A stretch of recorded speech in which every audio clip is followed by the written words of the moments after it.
Hey everyone, and welcome. Today, we're digging into this amazing ancient story that deals with a problem that feels, well, incredibly modern. It's from the Caṅkīsutta, and it gets right to the heart of a question that I think we're all grappling with right now. I mean, just think about it for a second. We are absolutely bombarded with information, with experts and influencers all telling us this is the truth. But how do you actually sort through all of that noise? How do you figure out what's really true for you? Well, this text, which is about 2,500 years old, gives us a surprisingly practical roadmap. So let's jump in and see how this story plays out. All right, so our story kicks off in this ancient Indian village called Upasada, and word is getting around that this ascetic, Gautama, the Buddha, is staying nearby. And this news really piques the interest of a very important guy in town. Now, you have to understand, this was a huge deal.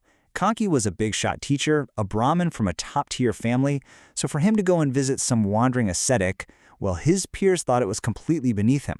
They were all saying, no, no, no. If anyone's going to make a visit, Gautama should be coming to see him. And this kicks off a whole debate. What's so fascinating here is how the arguments go down.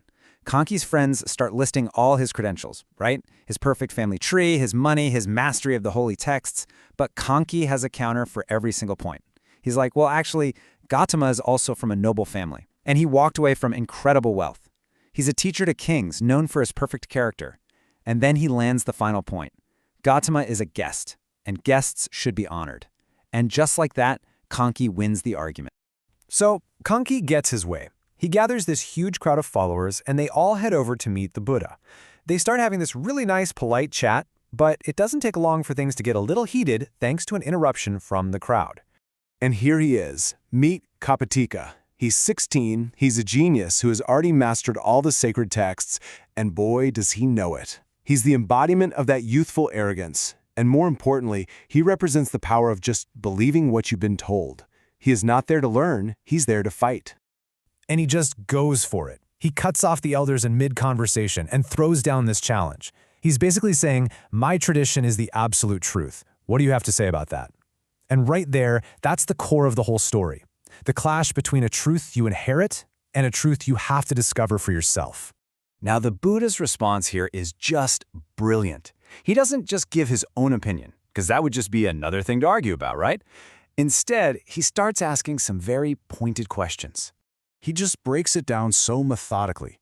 He asks Caṅkīsutta, hey, in your entire tradition, not just your teachers now, but their teachers, and their teachers' teachers all the way back to the guys who first wrote this stuff down, did any single one of them ever say, I have seen this for myself? I know this from my own direct experience. And Caṅkīsutta, to his credit, is honest. And his answer changes everything. No, Gautama. That's it. No one. Ever. Their entire claim to absolute truth is built on, well, on hearsay. There's zero direct experience at the foundation. And this is where the Buddha delivers this killer analogy. He says their tradition is like a line of blind men, each one holding on to the guy in front. The first man can't see, so of course the middle man can't see, and the last man can't see either. Their faith, when they claim it's the one and only truth, is totally baseless. So, is the Buddha saying faith is bad? Not at all. He makes this really crucial distinction. The first concept he introduces is safeguarding truth. This is how you responsibly hold a belief that you haven't proven for yourself. It's totally fine to say, this is my faith, or this is my tradition. You're protecting it, but you're not making this wild claim that it's the ultimate reality for everyone. But safeguarding a belief isn't the end of the road. That's just the holding pattern until you can get to the really good stuff, discovering truth. This is the actual work. This is the process of finding out for yourself, of turning a belief into something you know in your bones. And this is where it all gets super practical.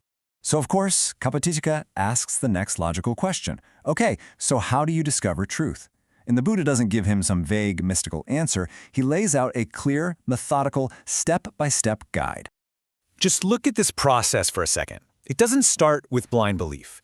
It starts with the total opposite, critical investigation. You watch a teacher, you check out their character. Are they greedy? Are they angry? Are they confused? And only if you see that they're pure, then you can place a kind of reasoned trust, or saddha, in them.